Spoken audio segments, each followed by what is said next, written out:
নমস্কার বন্ধুরা, আপনারা সবাই কেমন আছেন? আমি অনুপমা আর একটা নতুন রেসিপিতে আপনাদের সবাইকে স্বাগত জানাচ্ছি। আজ আমি সুন্দর একটা ডিমের রেসিপি আপনাদের সঙ্গে শেয়ার করছি। সম্পূর্ণ রেসিপিটা দেখতে থাকুন, আশা করি আপনাদের ভালো লাগবে।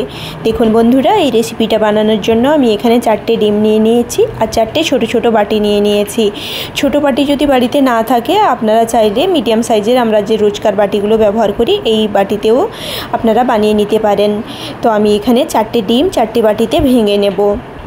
এই সময় বলে রাখি, যারা অনুপমা কিচেন চ্যানেলটাকে এখনও সাবস্ক্রাইব করেননি তারা একটু সাবস্ক্রাইব করে দেবেন, লাইক কমেন্ট করবেন আর অবশ্যই জানাবেন কে কোথা থেকে আমার রেসিপি দেখছেন। আর রেসিপিটা যদি আপনাদের ভালো লাগে তাহলে শেয়ার করে দেওয়ার অনুরোধ রইল। আর লাইক কমেন্ট করবেন, ভিডিওটাতে এগিয়ে যেতে একটু সাহায্য করবেন। তো আমি 4টে বাটিতে ভালো করে ডিমগুলোকে ভেঙে নিয়েছি। এরপর 4টে বাটিতে আমি এখানে পরিমাণ মতন নুন দিয়ে দিচ্ছি। আগের থেকে কুচি করে নিয়েছিলাম পেঁয়াজ আর লঙ্কা, এখানে একদম মিহি করে লঙ্কা কুচি আর পেঁয়াজ কুচি দিয়ে দিচ্ছি।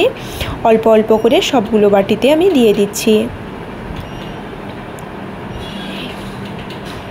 আপনারা যদি আগের থেকে চান তাহলে একটু বাটির গায়ে তেল ব্রাশ করে নিতে পারেন। তো আমি এখানে তেল ব্রাশ করিনি বন্ধুরা, আপনারা চাইলে তেল ব্রাশ অল্প করে নিতে পারেন।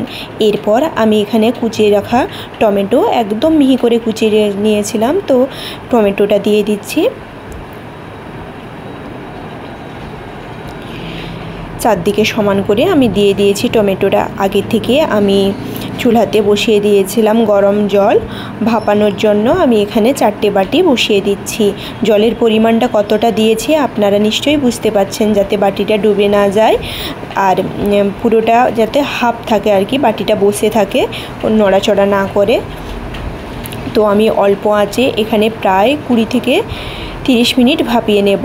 20-30 মিনিট এতটা যদিও সময় লাগে না, তাও আমি আনুমানিক একটা বললাম যে 20 মিনিট আমি এখানে ভাপিয়ে নিচ্ছি।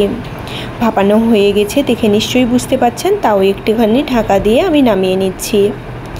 এরপর দেখুন বন্ধুরা, আমি এখানে ঠান্ডা করে নিয়েছিলাম। ঠান্ডা করে দুটো ডিমের যে বাটি থেকে ডিমগুলো বার করে নিয়েছি, আর দুটো বার করিনি।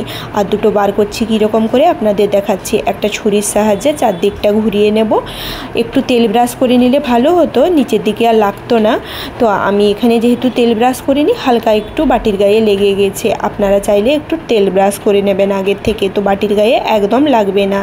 দেখুন কতটা বাটির গায়ে লেগেছে, ওটাও আপনাদের সঙ্গে শেয়ার করছি।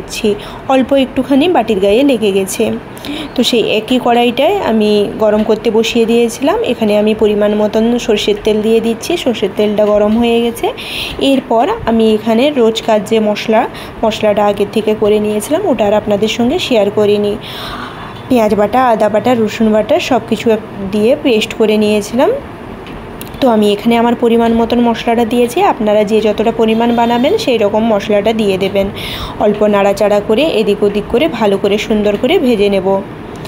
এরপর যে রোজকার মশলাগুলো হয় আমি দিয়ে দিচ্ছি একে একে। হলুদ গুঁড়ো, লঙ্কা গুঁড়ো আর গরম মশলার গুঁড়ো দেব, আর বিশেষ কিছু দিচ্ছি না।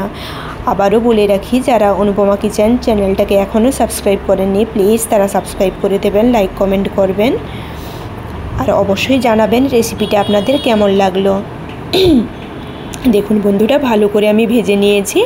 এরপর আমি এখানে টমেটো কুচি দিয়ে দিয়েছি। যেহেতু আগে থেকে আমি টমেটো দিয়েছিলাম ওইখানে, তো এখানে অল্প টমেটো দিয়েছি। আপনারা যে যেরকম বানাবেন সেই রকম পরিমাণ করে দিয়ে দেবেন, ভালো লাগবে। এদিক ওদিক করে ভালো করে নাড়াচাড়া করে নিয়েছি আর জলটা ফোটা অবধি অপেক্ষা করছি। জলটা ফুটে আসার সময় আমি এখানে দিয়ে দিলাম ধনেপাতা কুচি। ধনেপাতা কুচি দেওয়ার পরে এরপর আমি একে একে দিয়ে দেব যে সিদ্ধ করে রাখা ডিমগুলো। খেতে কিন্তু এই রেসিপিটা দারুণ লাগে, একবার গরম ভাতের সঙ্গে বানিয়ে খাবেন, দারুণ লাগে। আর অবশ্যই কিন্তু কমেন্ট করে জানাবেন এই রেসিপিটা আপনাদের কেমন লাগলো।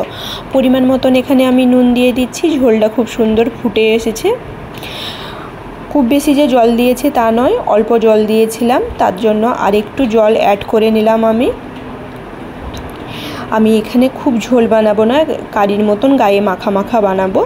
খেতে কিন্তু এই ডিমের রেসিপিটা দারুণ লাগে। তো ঝোলটা ফুটে এসেছে, এরপর আমি একে একে সিদ্ধ করা যে ডিমগুলো দিয়ে দিচ্ছি। দেখতেও যেরকম সুন্দর লাগে আর খেতেও কিন্তু দারুণ লাগে। মাঝে মধ্যে বাচ্চাদের জন্য বা বড়দের জন্য বানাবেন, গরম ভাতের সঙ্গে কিন্তু দারুণ লাগে। আমি যে বাটির গায়ে লেগেছিল ডিমগুলো ওইগুলোও এখানে কুড়িয়ে দিয়ে দিয়েছি। এরপর হালকা ঢাকা দিয়ে দিচ্ছি। প্রায় এখানে আমি কম আঁচে 10 মিনিট রান্না করে নিচ্ছি। হাতে গোনা যদি 30 মিনিট হাতে থাকে তাহলে এই সুন্দর রেসিপিটা আপনারা আপনাদের বাড়িতে সুন্দরভাবে রেডি করে নিতে পারেন। এদিক ওদিক করে ভালো করে আমি নাড়াচাড়া করে নিচ্ছি। দেখুন বন্ধুরা কতটা সুন্দর হয়েছে দেখতে, খেতেও কিন্তু সেই রকম ভালো লাগে। তো আমি এখানে তরকারিটা হয়ে গেছে, আঁচ বন্ধ করে দিয়েছি। অল্প একটু উপরে ধনেপাতা ছড়িয়ে দিচ্ছি। এই সময় চাইলে আপনারা অল্প একটু গরম মশলাও ছড়িয়ে দিতে পারেন। তো আমি আর এখানে ছড়াইনি। চলুন ভাতের সঙ্গে আমি নিয়ে নিয়েছি ডিমটা। কতটা সুন্দর লাগছে দেখুন বন্ধুরা। আর ভাতের সঙ্গে, গরম ভাতের সঙ্গে খেতেও কিন্তু দারুণ লাগে। আপনারা কিন্তু অবশ্যই বাড়িতে বানাবেন আর কমেন্ট করে জানাতে ভুলবেন না এই রেসিপিটা আপনাদের কেমন লাগলো। আর যদি এই রেসিপিটা আপনাদের ভালো লাগে অবশ্যই কিন্তু শেয়ার করে দেবেন। আপনারা লাইক কমেন্ট করে পাশে থাকলে নিত্য নতুন রেসিপি নিয়ে আসতে উৎসাহ বাড়ে। আজ তাহলে এই পর্যন্ত, দেখা হচ্ছে নতুন ভিডিওতে। টাটা।